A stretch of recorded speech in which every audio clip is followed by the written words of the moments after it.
Donc Marion, tu me Oui, reçois, là on est à ton cabinet, c'est ça, à Bordeaux. Sur Bordeaux, voilà.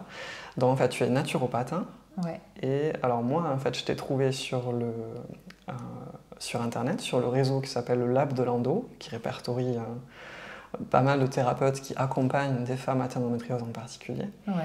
Et je t'ai contacté du coup, puisque donc en l'occurrence, tu accompagnes des femmes atteintes d'endométriose, pas que, du coup, on va en parler. Mhm. Mais voilà, je viens en tout cas en particulier pour ça, t'interviewer aujourd'hui, pour avoir ton retour Ouais. sur ces accompagnements. Et donc, ma première question, Marion, ça va être ce qui t'a amené en fait à la naturopathie. Est-ce que tu peux m'en Ouais, parler un petit peu carrément. Alors, je pense que le bien-être, c'est quelque chose qui m'a toujours intéressée, la nutrition aussi. Mais j'avais pas du tout choisi cette voie-là. De toute façon, quand on fait ses études, à part médecine, quand on veut bosser là-dedans, c'est pas, voilà, il n'y a pas beaucoup d'autres choix. Pour moi, c'était pas du tout envisageable de faire autant d'années d'études. Donc, je suis partie vers l'école de commerce.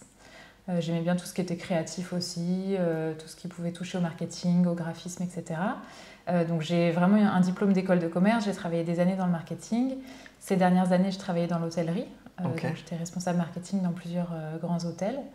Et avec le rythme de vie, le stress que ça peut impliquer, j'ai commencé à avoir des petits désordres dans ma santé.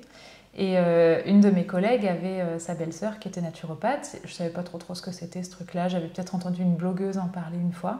D'accord. Et elle m'avait dit, mais va voir ma belle-sœur, t'as tout le temps mal au ventre, elle fait des miracles, etc. Donc je suis allée voir sa belle-sœur en me disant, bon, naturopathe, il y a le mot nature, ça doit être sympa, je vais voir ce que c'est. Je vais voir ce que c'est.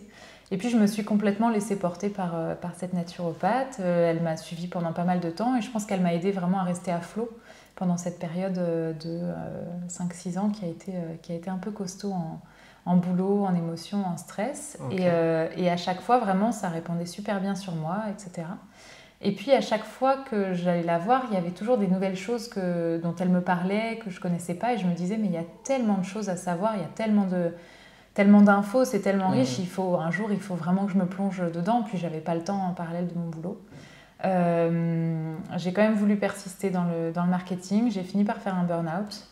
Et avant même ce burn-out, je sentais que de toute façon, il allait falloir que je change des choses dans mon quotidien. Ouais. Et donc, je commençais à me renseigner sur les formations, ce que j'allais pouvoir faire, etc. Et puis finalement, ça a été la porte de sortie de ce burn-out, puisqu'au moment où j'avais voilà, vraiment en tête de pouvoir faire cette formation, j'ai pu basculer de mon ancien métier vers D'accord. cette nouvelle voie qu'est la naturopathie. Génial. Donc, ouais, un parcours, voilà, à la fois un impact sur la santé qui fait Ouais. qu'à un moment donné, tu te questionnes sur Oui, c'est ça. ça. Ça a Et été puis, testé et approuvé avant que je veuille m'y former. Et puis, je ne savais pas en me formant si j'allais vraiment en faire mon métier, quoi. ouais. C'était de la curiosité. Et donc, tu as fini la formation récemment ou quand, en fait, exactement? J'ai fini un peu plus d'un an. Il y a un peu plus d'un an. Ouais, Ok. ouais. C'est quasiment 2 ans de formation en intensif, un petit peu plus si on le fait en format week-end, donc avec un peu plus de temps entre les sessions de cours. Ok. Donc, il y a Ouais. 2 ans. Et du coup, tu as lancé ton cabinet tout de suite après? Ouais, c'est ça. Ça fait 1 an que je suis installée ici. Ok. Donc, on peut en parler d'ailleurs peut-être maintenant. Donc, tu es installé là, on est à Bordeaux. Ouais. Donc, tu consultes à Bordeaux, tu consultes aussi ailleurs? Oui. Alors, ce qui se passe, c'est que tous les thérapeutes qui se sont lancés à peu près au même moment que moi ont découvert la visio, puisqu'on nous disait toujours qu'on ne pouvait pas tellement être naturo à distance ou en visio, mais finalement, avec le Covid et les confinements, tout le monde s'y est mis. Par la force des choses. Voilà, Ouais. donc je travaille beaucoup en visio. C'est encore quelque chose qui est très demandé aujourd'hui dans ces périodes instables. Ouais. Et en dehors de ça, j'ai donc un cabinet à Bordeaux Centre où on se trouve aujourd'hui. Oui. Et j'ouvre là tout juste un second cabinet à une demi-heure de Bordeaux dans la campagne, près de Saint-André-de-Cubzac. D'accord. Et c'est un cabinet qui, comme celui de Bordeaux, accueille pour les consultations, donc les bilans de naturopathie, les suivis, mais aussi toute une partie de soins, de massage, de relaxation. Voilà, Et je voudrais vraiment développer ça dans cet autre cabinet à la campagne, puisque c'est dans un écrin de nature que c'est vraiment magnifique. Donc, un environnement, un environnement calme, un qui vrai va petit bien havre de avec paix. la naturopathie et les ça. soins que tu proposes du coup. Ouais, donc pour le côté pratique en ville et pour le côté évasion à la campagne. À la campagne. Ouais. Génial. Donc deux endroits. Mm. Ok. Par rapport donc aux accompagnements que tu proposes, donc Ouais. je disais tout à l'heure que tu accompagnes des femmes qui sont atteintes d'endométriose, mais pas que. Du coup, est-ce que tu peux nous dire un peu à qui s'adressent tes services, Ouais. le public que tu accompagnes en fait Ouais. actuellement? Alors en soi, juste pour préciser une chose, parce que c'est une question qu'on me pose souvent, la formation de naturopathe, c'est vraiment un tronc commun, hein. On n'a pas aujourd'hui de spécialisation. En général, peu importe les écoles, on sort avec une formation de naturopathe. Et un naturopathe, c'est quelqu'un qui vient vraiment trouver la cause de la cause de la cause d'une problématique. Donc on regarde la cause physique, physiologique, mais aussi la cause émotionnelle, la cause environnementale. Enfin voilà, on remonte vraiment sur la source d'une problématique. Et donc en soi, un naturopathe peut s'occuper d'à peu près toutes les pathologies, toutes les problématiques du quotidien, sauf ce qu'on appelle les exclusions, à savoir les choses très lourdes comme des cancers, des choses comme ça, bien qu'on puisse quand même accompagner. Ouais. Donc en soi, je suis naturopathe pour tout le monde. C'est juste que mon dada à moi, parce que ça m'a concernée personnellement et que ça fait des années que je me renseigne sur le sujet avant même d'être naturopathe, c'est la santé des femmes. Et donc aujourd'hui, j'ai décidé de dédier mon temps en particulier aux femmes. Ce qui ne veut pas dire que je ne peux pas accompagner un homme, ça veut juste plutôt dire que plein d'autres le feront mieux que moi et que moi je préfère faire ce que je fais de mieux, c'est-à-dire prendre en charge les femmes autour de la santé hormonale, gynécologique. Donc j'accueille des femmes en cabinet ou en visio qui peuvent avoir des règles comment dire, douloureuses, irrégulières, une aménorrhée, donc une absence de règles, mais aussi des pathologies comme évidemment l'endométriose, le syndrome des ovaires polykystiques, des problèmes de fibromes, de kystes, de choses comme ça. Et puis j'ai beaucoup à cœur de dire que même si j'accompagne les femmes sur ces cycles mensuels qui sont donc des cycles menstruels, j'accompagne aussi les femmes sur tous les cycles de leur vie et de la puberté à la ménopause. Il y a un sacré cycle qui se fait. Et donc je peux aussi très bien accompagner des jeunes femmes qui approchent de la puberté, qui ont des questions, qui veulent savoir comment ça se passe, comment aider leur corps à l'installation des premiers cycles après la ménarche, donc ce premier cycle menstruel. Mais aussi les femmes à l'approche de la ménopause, parce que bien souvent, en plus d'être un tabou dans notre société, elles n'ont pas beaucoup de solutions proposées. Donc tout ce qui est préménopause, ménopause, etc. Et puis évidemment tous les troubles annexes qui en général vont avec, les problèmes cutanés, de l'acné hormonal, des peaux sèches, des problèmes digestifs, douleurs de ventre, etc. Voilà, c'est assez large, mais finalement, quand on cherche la cause de la cause de la cause à tout ça, on est souvent sur les mêmes sujets. Ouais, tout à fait. On voit que les causes sont quand même un peu similaires et que les manifestations ou les expressions corporelles ou émotionnelles sont différentes d'une personne à l'autre, mais pour des causes similaires. Le sujet vraiment à venir creuser est bien souvent le même, mais comme chaque individu est différent et chacun a un rythme de vie différent et des habitudes différentes et un fonctionnement différent, finalement c'est une pratique qui est très très individualisée. Et c'est un peu le problème aujourd'hui à l'ère du digital, c'est qu'on chope la moindre info qui passe et on essaye de se l'appliquer.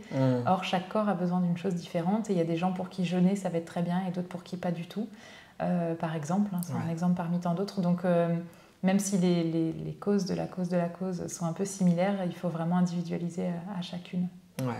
En effet, pour une question d'adaptation, de rythme. Et c'est pour ça que la naturopathie, ça prend autant de temps.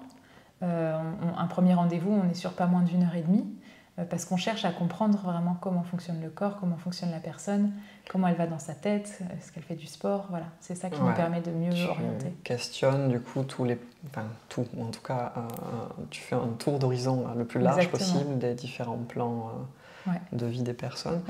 Tu peux nous en parler du coup de cette première consultation en fait, donc, bien sûr. Comment tu fais en fait? Qu'est-ce qui se passe dans cette séance? Alors en général, je prends mon ordinateur, même s'il y a plein de gens qui bossent sur papier, moi non, j'ai quand même besoin un peu de digital dans ma vie quand même. C'est un échange en face à face ou en visio pendant 1h30. Donc je commence par poser des questions un petit peu basiques, nom, prénom, le poids, la taille, est-ce qu'il y a des traitements en ce moment, est-ce qu'il y a une contraception, est-ce que la personne fait du sport, voilà, c'est un petit peu le décor qui est planté. Est-ce qu'il y a des antécédents médicaux pour cette personne ou pour ses proches, parents, grands-parents, frères et sœurs. Et ensuite, on va passer toute une partie sur l'alimentation, comment cette personne mange habituellement. L'idée c'est d'être le plus transparente possible. Si on me cache qu'on mange du chocolat à je ne sais pas quelle heure, évidemment je ne vais pas pouvoir aider au mieux. Donc il n'y a absolument aucun jugement en naturopathie. On est tenu au secret nous aussi. Donc c'est vraiment une relation de confiance qui se crée. Et ensuite on balaye tous les systèmes du corps ensemble. Le système nerveux qui est très très important, le système digestif, le système hormonal et gynéco, mais aussi le système respiratoire, ostéo-articulaire. Enfin voilà, on fait vraiment on balaye de manière globale. Alors évidemment, on ne va pas autant dans le détail qu'un médecin, mais nous, on a besoin de comprendre et de mettre en lien, de créer des liens en fait entre ce qui peut se passer dans un système et dans un autre, puisque notre corps est un tout qui fonctionne de manière complètement interconnectée. Et donc, c'est important d'avoir une vision globale. Et après, il y a une dernière partie qui peut se faire d'ailleurs même en visio, d'observation. Donc, on observe évidemment la forme du visage, la forme des mains aussi, la silhouette de la personne, voilà, la manière dont les os ou les membres peuvent être formés, etc. Ça nous donne des indications sur la constitution de la personne, son type de fonctionnement. L'idée, c'est vraiment pas de caser les gens dans des petites cases, mais de pouvoir avoir une compréhension un peu plus globale du fonctionnement du corps. Ouais, ça donne un peu une tendance, sans figer. Et c'est très intéressant de voir qu'on l'aperçoit sur les visages, sur les mains, etc. Et ça fait partie des moments les plus cool de la formation, d'apprendre tout ça, parce que après on en vient à regarder les personnes différemment et se dire ah ouais, t'as vu, il y a ça, c'est chouette. En tout cas, dans la formation, c'est un moment très riche d'échange entre nous, que d'apprendre à repérer ses constitutions, ses tempéraments et comment le corps exprime beaucoup le fonctionnement de chacun ou chacune. Ok. Donc ça, c'est la première, et à la fin, finalement, la personne, elle repart avec... Ouais, alors moi, j'envoie par mail un peu plus tard. Quelque chose... dans la journée en général. Je le fais pas sur le moment parce que j'aime prendre le temps, pouvoir mettre un maximum de liens pour que les gens puissent retrouver facilement ce que je leur ai conseillé. Une consultation naturo, ça peut vite être un tsunami dans la vie si on se retrouve avec 10 000 choses à changer, qu'on ne sait pas où, comment, par quoi on commence. Donc voilà, moi, j'essaye de faire des programmes qu'on appelle des programmes d'hygiène vitale les plus détaillés possibles, avec des liens, avec tout ce qu'il faut pour prendre les gens un petit peu par la main et pour les aider à avancer pas après pas. C'est vraiment un travail de longue haleine, tout ne se fait pas en un jour. Et l'idée de ce programme qu'on envoie ensuite par mail, c'est que ce soit une boîte à outils dans laquelle les gens peuvent venir piocher petit à petit quand ils sont prêts à aller un petit peu plus loin. Voilà, ils vont commencer par mettre ça en place, puis après aller un peu plus loin et encore un peu plus loin. Et en général, on fait des rendez-vous de suivi. Alors tout le monde ne le fait pas malheureusement, mais c'est vraiment ça qui va pouvoir porter ses fruits. C'est de continuer à se revoir, se revoir tous les 2-3 mois, voir où ça en est, comment on passe à l'étape suivante. On ne peut pas demander au corps de tout changer tout de suite. Donc en général, le premier rendez-vous, c'est les fondations vraiment. Et puis après, on va un petit peu plus finement vers le problème. Et voilà, et c'est comme ça qu'on a des résultats, et il y en a des très chouettes. Génial. Génial. Dans les suivis, pour donner un peu un ordre d'idée, tu fais les suivis une fois par mois, un peu plus ? Tous les 2-3 mois à peu près. Tous les 2-3 mois, Et puis après, c'est vraiment ce que je dis toujours, on n'est pas... il n'y a pas d'engagement, on choisit comme on veut. Si quelqu'un arrête de venir me voir, c'est tant mieux, ça veut dire que j'aurais donné toutes les clés à cette personne et qu'elle n'a plus besoin de moi. Enfin, j'espère que c'est pas parce qu'elle n'a pas aimé. Ouais, il y a cette idée de donner les clés. Voilà, on est vraiment des éducateurs de santé, donc l'idée c'est d'apprendre aux gens à prendre soin d'eux, à s'écouter. Souvent, c'est bien là le plus gros challenge, et à se rendre compte que si on s'écoute, on sait à peu près ce qu'on a et on sait ce dont on a besoin. Et quand on a les clés pour venir aider le corps à se rééquilibrer, après il sait faire tout seul en fait. C'est une sacrée machine qu'on habite tous là. Donc voilà, l'idée c'est pas que les gens soient complètement dépendants de leur naturopathe, c'est de leur donner les clés, et puis qu'au bout de quelques temps, ils volent de leurs propres ailes, et c'est ça la plus belle victoire finalement, c'est de pas les revoir. Même si j'adore les revoir, mais ouais. Super. Donc ça c'est pour le travail de fond en fait, pour le travail de terrain comme on dirait. Exactement. Du coup, et à côté de ça, donc tu proposes aussi des séances en présentiel pour le coup, là c'est obligatoire en présentiel, où tu utilises des techniques. Donc, tu me parlais de massage, est-ce que tu veux en parler du coup? Oui, complètement. Alors donc moi j'ai fait plusieurs formations déjà dans le tronc commun de naturopathie. La formation que j'ai fait, on est initié à beaucoup de choses, pas formé mais initié, à la réflexo, au moxa, un petit peu à toutes ces techniques réflexes comme l'auriculothérapie, au massage évidemment, et ça moi j'ai approfondi après avec un massage qui n'est pas uniquement du toucher mais qui a un côté aussi émotionnel, énergétique, un toucher un peu particulier. C'était important pour moi de pouvoir aussi accompagner les gens dans le concret et pas juste leur donner une feuille de papier avec mes conseils, mais de pouvoir vraiment les aider à avoir des rendez-vous réguliers pour se détendre. Donc je leur propose des séances de relaxation, inspirées de différentes méthodes auxquelles j'ai été formée aussi. Donc ça peut être des séances de relaxation régulières au cabinet. Si les gens savent qu'ils ont du mal à eux-mêmes se trouver des moments de calme, on bloque un rendez-vous ensemble. Et ça peut aussi se faire en visio. Et après, il y a évidemment les massages, donc avec toutes ces techniques auxquelles j'ai été initiée qui se mélangent un petit peu. Donc j'ai fait comme une petite carte pour que les gens s'y retrouvent, puisqu'on a l'habitude des instituts, des spas. Donc s'il n'y a pas un massage californien, un massage aux pierres chaudes et un machin, on a du mal à s'y retrouver. Voilà. Ouais. Mais quoi qu'il arrive, les massages sont toujours adaptés à la personne, à ce qu'elle a. Si j'ai une femme atteinte d'endométriose, je vais y aller beaucoup, beaucoup plus doucement sur le ventre, par exemple.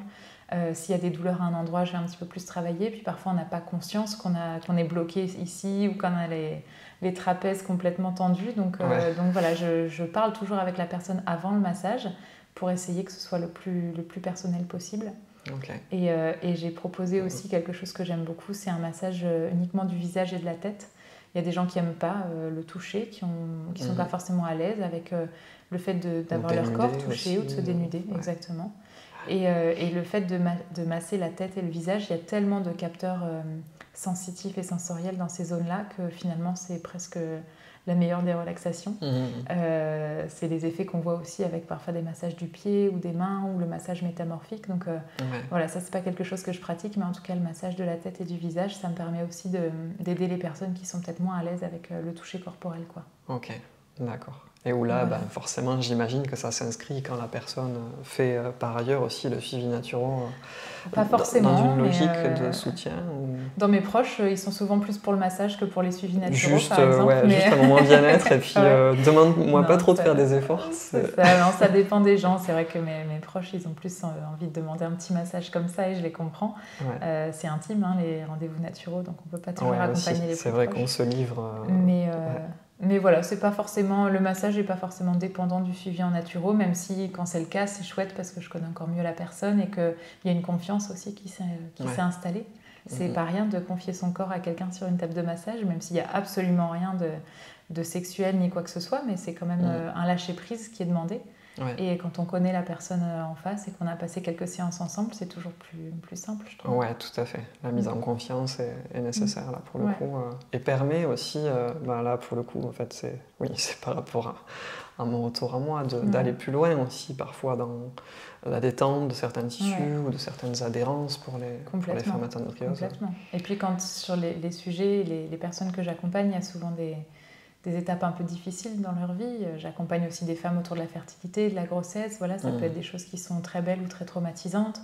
Une endométriose, des ovaires polykystiques. Voilà, un corps de femme peut vivre beaucoup, beaucoup de choses dans la vie, de par tous les cycles qu'on vit, que ce soit des cycles menstruels, des cycles hormonaux, les cycles de vie avec la puberté, le fait de peut-être devenir mère un jour, d'atteindre la ménopause. Voilà, il y a plein de choses qui font qu'on peut avoir des traumatismes aussi qui se sont créés dans nos vies, auprès du corps médical, peu importe. Et donc ça, c'est important aussi d'être en confiance pour pas rester dans ces schémas-là, quoi. Ouais.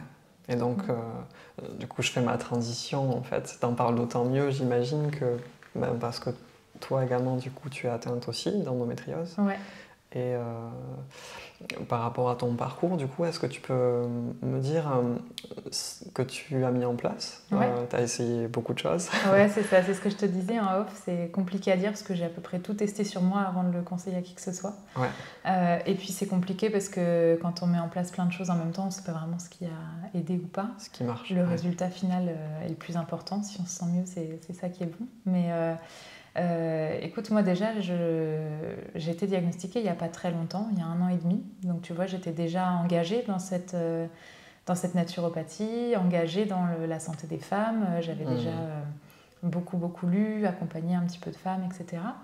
Et je pense que c'est un truc qui me trottait dans la tête depuis longtemps. La première fois que j'ai entendu parler d'endométriose, ça m'a beaucoup parlé. C'était une des premières campagnes qu'il y avait avec des femmes un peu connues qui prenaient la parole. J'avais vu ça dans un magazine il y a super longtemps. Et je ne sais pas pourquoi, c'est un sujet qui m'a toujours parlé. Alors après, je suis issue d'une famille très féminine aussi, donc tout ce qui touche aux femmes, ça a toujours été un catalyseur chez moi. Et puis finalement, j'ai eu ce diagnostic au moment où j'avais finalement tous les outils en main pour prendre soin de moi, puisque je l'ai su assez tardivement, donc j'étais déjà bien rencardée sur tout ça. Et j'ai commencé évidemment par... été diagnostiquée par une opération, par une chirurgie. Donc de toute façon, l'opération était faite. Et c'est suite à ça qu'on a découvert que c'était une endométriose, un endométriome pour être plus exact. Et du coup, il n'y avait pas cette question est-ce que je me fais opérer ou pas, puisque de toute façon c'était fait. Mais après, j'ai essayé de me poser la question sur ce que je voulais comme traitement. Est-ce que je voulais un traitement hormonal? Est-ce que je voulais faire les choses au naturel? J'ai tenté de m'accompagner moi-même en 100% naturel. Ouais. Donc j'ai mis en place évidemment une alimentation qui est la moins inflammatoire possible, même si c'est pas parce que je suis naturopathe que je suis parfaite, loin de là. Je suis la première à manger une pizza ou à boire un verre de vin, donc il n'y a absolument pas de culpabilisation à avoir sur ça. On est tous humains, il y a des moments où on a plus envie d'une chose ou d'une autre. Donc voilà, je régule l'alimentation comme je peux en fonction du rythme que prend ma vie à chaque instant. Mais évidemment, beaucoup de changements alimentaires qui allaient de toute façon avec le chemin vers la naturopathie. Je me suis rendu compte au fil de mes lectures et de tout mon travail de l'importance énorme que pouvait avoir l'ostéopathie sur les douleurs d'endométriose.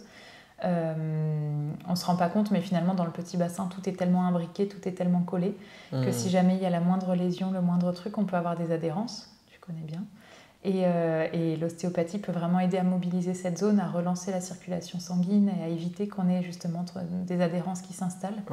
En tout cas moi c'est ce que j'ai observé, et c'est vrai que du coup maintenant je suis suivie très régulièrement, à peu près tous les 3 mois. Beaucoup de femmes d'endométriose ont des douleurs lombaires aussi, souvent parce que ça touche le ligament utérosacré, donc qui vient rattacher l'utérus au bas de la colonne vertébrale. Et donc là c'est pareil, l'ostéopathe aide beaucoup. Les douleurs lombaires, elles peuvent aussi aller de pair avec des douleurs digestives qui sont bien souvent la cause de tout ça. Donc s'il y a des adhérences au niveau digestif, évidemment ça peut jouer sur le dos. Enfin voilà, tout est lié encore une fois, donc l'ostéo génial. Je me suis rendu compte de l'importance aussi des étirements. J'ai découvert grâce à une collègue de promo un très très vieux livre sur le psoas iliaque qui explique qu'en fait le psoas c'est un muscle réflexe, c'est ce muscle qui nous permet de lever nos jambes et donc de protéger notre avant du corps, là où se trouvent tous les organes vitaux. La position du fœtus aussi. Exactement, en position du fœtus, c'est exactement ça. Et du coup c'est un muscle qui a tendance à réagir pour nous protéger en fait face à une chute. Si on tombe, on va avoir le réflexe de se mettre en boule par exemple. Et donc c'est un muscle qui pompe beaucoup toutes nos peurs, tous nos stress. C'est pour ça qu'on l'appelle aussi un muscle poubelle. Il a tendance à être très tendu. On ne se rend pas compte parfois qu'on est très contracté dans toute cette zone du bassin, etc. Et donc l'étirer régulièrement avec rien de révolutionnaire, simplement plein de techniques de yoga différentes, plein de positions, postures de yoga. Ça me permet aussi de détendre ce psoas pour qu'il évite de créer encore plus de tension dans cette zone, puisque cette femme qui a écrit ce fameux livre qui s'appelle The Psoas Book, il me semble, explique que beaucoup de douleurs de règles viennent de ce psoas qui est contracté, qui est engorgé, tu peux donner etc. le nom du coup de la... Je me rappelle plus de son nom à elle, mais je crois que son livre c'est The Psoas Book. Le Psoas Book. Ouais, je te donnerai la référence, je pourrais chercher. Je veux bien. Donc voilà, ça c'est passionnant aussi. Donc je fais des étirements régulièrement. Je vais voir l'ostéo, je mange du mieux que je peux, je bois aussi pas mal d'eau. Et puis voilà, j'ai testé pas mal de choses au niveau des plantes, du yin yoga quand j'ai besoin de m'étirer aussi. Et j'ai surtout fait un énorme travail sur la gestion de mon stress. On en reparlera peut-être, mais le stress c'est un facteur énorme dans l'endométriose parce qu'il dérègle complètement nos hormones. Qui dérègle plein de fonctionnements de notre corps, que ce soit au niveau digestif ou hormonal entre autres. Et donc voilà, j'ai vraiment appris à ne plus faire les choses vite. On est tous toujours en train de faire tout vite. Pourquoi? Je sais pas. Parfois il n'y a rien, mais juste on fait vite. Donc voilà, apprendre à être plus dans l'instant, à faire les choses plus calmement, à prendre des temps de pause pour moi. Et ça c'est un travail presque plus de développement perso, de savoir...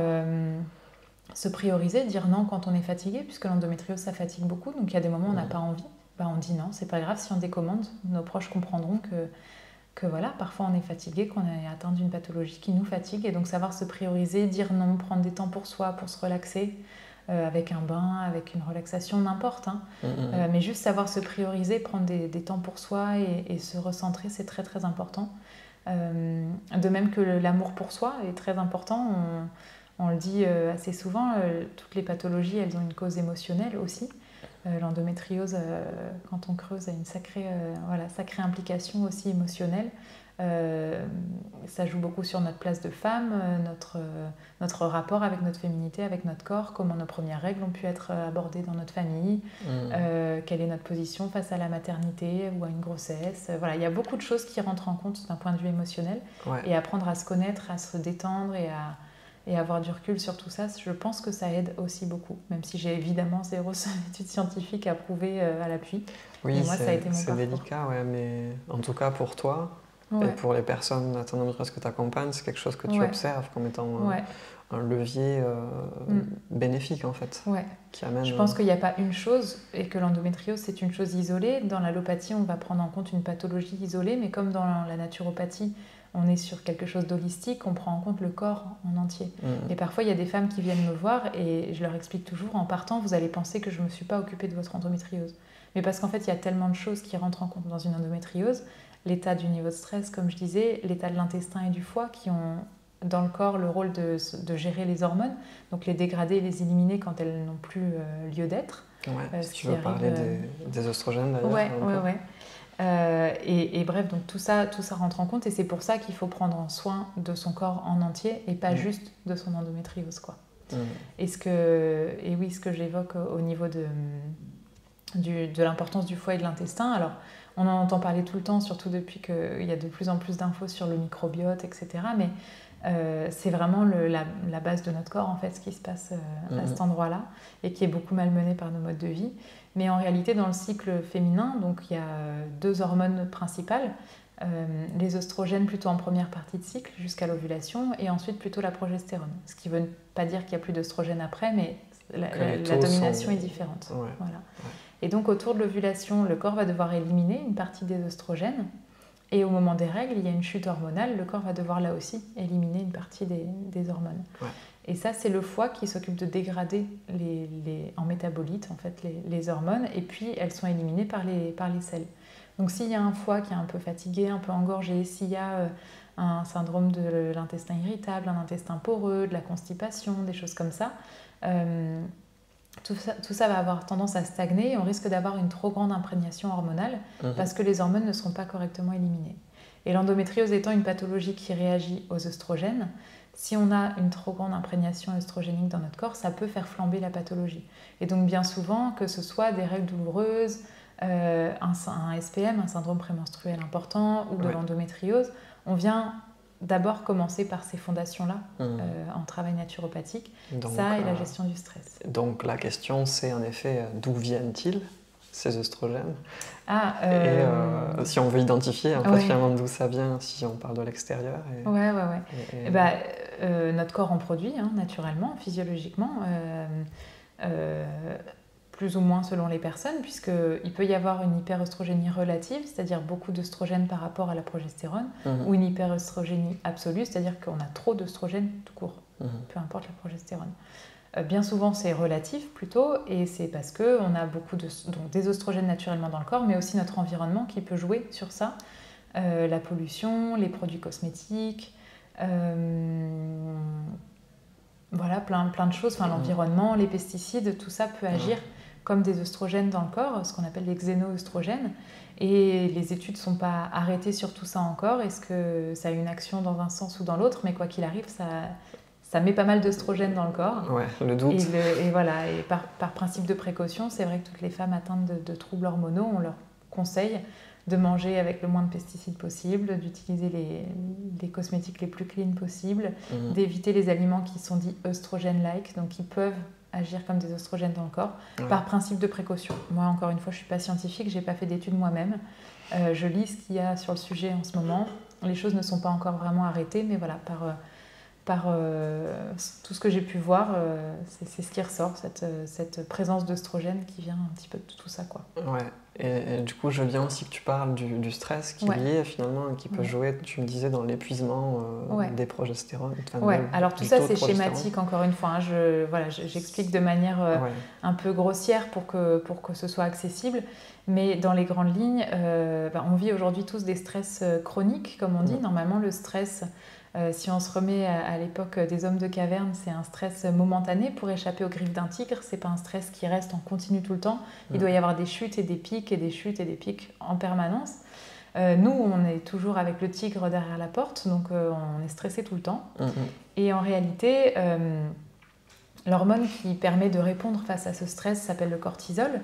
Et le cortisol, c'est une hormone que le corps produit, évidemment, mais il y a un moment, voilà, le jour où il en a plus, ça s'appelle un burn-out.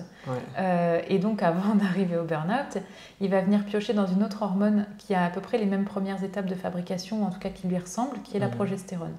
Donc, si à la fois on a une hyper imprégnation d'œstrogène, parce que le corps a du mal à les éliminer, parce qu'on a des pesticides, des produits de marque un peu cracra, etc. Et qu'en plus de ça, on est stressé, donc le corps va avoir tendance à piocher dans la progestérone, et ben, l'équilibre entre les deux, il va évidemment être mauvais. Et plus on a cette imprégnation d'œstrogène, et plus les pathologies type endométriose peuvent flamber. Et donc des symptômes et des douleurs plus importants. Et c'est aussi ce lit-là hormonal qui est la cause de beaucoup de symptômes de règles, sans aller jusqu'à l'endométriose, de règles douloureuses, de seins gonflés, de migraines, de petits boutons, d'acné hormonal, de voilà, tout ce qui est SPM, irritabilité, etc. Et après, le stress va avoir quand même un autre impact clé, c'est que quand on est dans une situation de stress, le corps il est comme dans une alerte rouge, et il va venir préserver son énergie au maximum. Et les seules hormones qui ne sont pas vitales, c'est les hormones gynéco. Donc il va avoir tendance à plus trop s'occuper de celles-ci, ce qui peut causer un petit dérèglement ou un manque d'hormones, pour se privilégier sur les hormones qui, elles, sont vitales. Et ça envoie évidemment au cerveau un signal d'insécurité et donc de pas le bon moment pour procréer. Donc voilà, tout ça c'est schématique, etc. Mais en tout cas, ça donne des pistes sans être quelque chose de catégorique, tu vois, mais ça donne quand même des pistes. Ça donne évidemment des pistes de réflexion, et pour toutes les femmes atteintes, c'est vraiment les deux axes à travailler, c'est la santé digestive et la gestion du stress.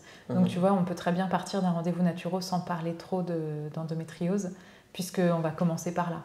Mais bon, finalement, oui. On en vient, bien sûr, mais on peut avoir l'impression qu'on est passé à côté du sujet. Le naturopathe ne sera pas passé à côté de son sujet, mais la personne en face peut avoir l'impression. De systèmes corporels qui sont en relation avec l'endométriose. De la cause, comme on disait tout à l'heure. Parce que c'est tout à fait possible d'utiliser les plantes.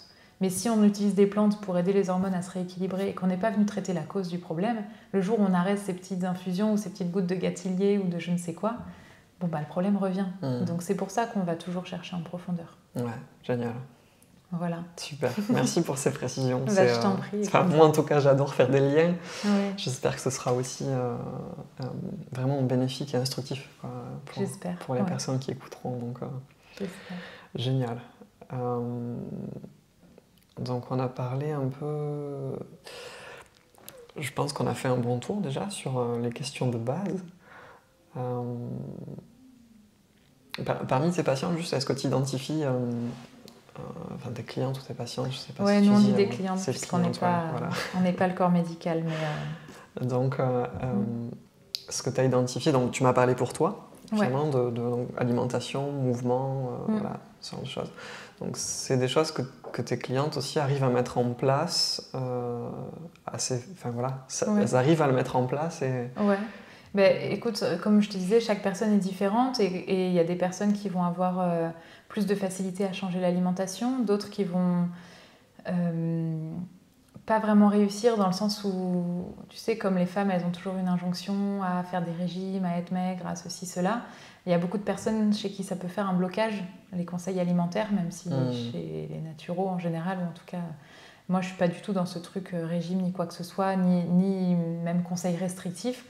Mais il y a des personnes chez qui ça peut réveiller de vieux démons, de troubles alimentaires, autre chose comme ça. Donc ces personnes-là vont avoir beaucoup de mal à suivre les conseils alimentaires, ou en tout cas à se mettre un cadre.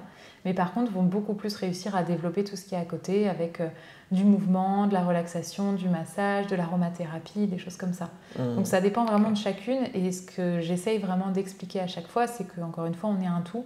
Et qu'on peut manger hyper bien et faire super bien le conseil d'alimentation anti-inflammatoire, mais si on se prend tellement la tête à savoir si ce cornichon est inflammatoire ou pas, au final, le stress va créer de l'inflammation par lui-même. Donc voilà, tu vois, c'est vraiment un équilibre général et c'est pour ça que c'est pas quelque chose à prendre de manière isolée, pour moi. Ouais, en effet. On travaille sur plusieurs axes et ces axes combinés amènent à... c'est ça. Sur le terrain, comme tu disais tout à l'heure, c'est vraiment un état favorable, quoi. Génial. Génial. Donc du coup, Marion, pour te trouver, pour suivre ton actualité, pour suivre ton actualité, donc tu es présente sur les réseaux, je crois, sur Instagram, sur Facebook. Donc j'essaierai de mettre sur l'écran, les petits liens. Tu as aussi un site internet. Ouais. Et donc du coup, c'est ces 3 moyens, je pense que déjà pour te trouver, c'est bien. C'est ça. Et ensuite, donc, je voulais parler également, puisque tu animes un podcast. Alors, le nom, c'est Healthy Living. Healthy Living. Voilà. Donc, est-ce que tu veux nous en parler un peu? Oui, carrément. Donc, déjà, pourquoi, en fait, tu as lancé ce podcast? Et puis, la thématique et qu'est-ce que tu essayes de faire, en fait, avec ça? Voilà. Ouais, c'est le bon moment pour parler de tout ça, puisque je suis en train vraiment de mêler toutes ces activités entre elles, enfin, surtout la naturopathie et le podcast, puisque finalement elles se répondent et elles se nourrissent l'une l'autre. Moi, puisque je travaillais dans le marketing, la com, etc., j'avais un peu peur de devenir naturopathe et d'être toute seule un peu enfermée dans mon cabinet. J'avais l'habitude de rencontrer beaucoup de gens, d'organiser des événements, de pouvoir être en contact avec plein de nouvelles têtes, et ça, je voulais pas le perdre. Je suis quelqu'un de très curieux, j'aime beaucoup continuer à me former, à apprendre, etc. Donc je me suis dit que l'idée m'est venue comme ça, de lancer un podcast sur le bien-être. C'était un moment où il y avait quand même quelques podcasts, mais c'était encore un peu les débuts, même si je pense qu'on est toujours un peu dans les débuts. Mais bon. Ouais, ça fait. Voilà, donc c'est depuis 2018, hein, tu me disais tout à l'heure, que tu as lancé ce podcast. C'est la 4e saison là, qui commence ce mois-ci. Et je me suis dit que j'allais créer un podcast dans lequel on n'allait pas parler de personnes, puisqu'il y avait beaucoup de podcasts avec des portraits d'individus. Moi, je voulais mettre en lumière un thème à chaque épisode autour du bien-être. Je me rendais compte, parce que voilà, j'habitais en plein cœur de Paris, j'étais un peu au courant de tout ce qui se passait, parce que j'adorais me renseigner, j'étais très curieuse. Je suis toujours d'ailleurs. Et je me rendais compte qu'il y avait des nouveaux trucs bien-être qui apparaissaient tous les jours et qu'à force, on allait plus comprendre. Si je disais que j'allais boire un golden latte avant mon Kundalini Yoga, les gens allaient me dire mais qu'est-ce qu'elle raconte cette fille? Et donc du coup, je voulais faire des épisodes thématiques sur justement tous ces thèmes autour du bien-être qu'il fallait expliquer, décrypter, en tendant le micro à des professionnels ou des gens qui étaient spécialisés là-dedans. Et je me suis lancée comme ça. Donc on parle d'écologie, d'alimentation, de développement personnel, de plein de pratiques alternatives, etc. Et l'idée, c'était de pouvoir décrypter un petit peu tout ce bien-être d'aujourd'hui. Et finalement, ma formation en naturopathie a beaucoup nourri le podcast. Et à la fois, moi, j'ai découvert plein de trucs avec le podcast qui me servent dans ma profession de naturopathe. Et aujourd'hui, les deux sont vraiment liés, puisque je propose sur le podcast des outils comme des séances de relaxation pour permettre aux personnes que je suis en naturo ou alors au grand public, à n'importe qui, de réussir à intégrer au maximum ce bien-être dans leur quotidien. Et c'est vraiment ça que j'essaye de faire de plus en plus, c'est de proposer aux gens des outils pour vraiment venir appliquer ce bien-être au quotidien et pas juste entendre des interviews intéressantes et inspirantes, mais avoir cette barrière de moi comment je fais du coup chez moi. Je passe à la pratique. Donc il y a un maximum de choses qui sont en train d'être mis en place avec ma casquette de naturopathe et celle de podcasteuse. Et voilà, notamment plein de choses à venir cette année, mais des petits abonnements pour avoir accès à des contenus exclusifs sur la plateforme Patreon pour les personnes qui veulent aller plus loin et se faire suivre encore plus. Plein d'autres trucs dont je te parlerai plus tard quand ce sera sorti, mais voilà, l'idée c'est que vraiment le site internet a changé de nom, il s'appelle Healthy Living by Marion Pézard, et l'idée c'est de pouvoir tout regrouper sous cette même plateforme, mes différentes activités présentes ou à venir, quoi. Il y a une logique en tout cas, le cheminement elle se est dessine cohérent, maintenant, tu vois, ça y est, elle se dessine maintenant. C'était pas prévu, mais finalement toutes les choses se rejoignent pour faire le chemin à venir, donc c'est cool. C'est ça, on voit que sur le chemin finalement on fait des choses sans vraiment anticiper des fois et prévoir que ça va avoir une incidence positive à venir. Et puis en fait on voit que oui, c'est logique, quoi. C'est génial. Ça. Quand on s'écoute, qu'on laisse l'intuition parler, c'est logique. Super. Je te remercie beaucoup, Marion. Merci à toi, c'était chouette d'échanger. Et voilà, je pense que ça va bien plaire. Tu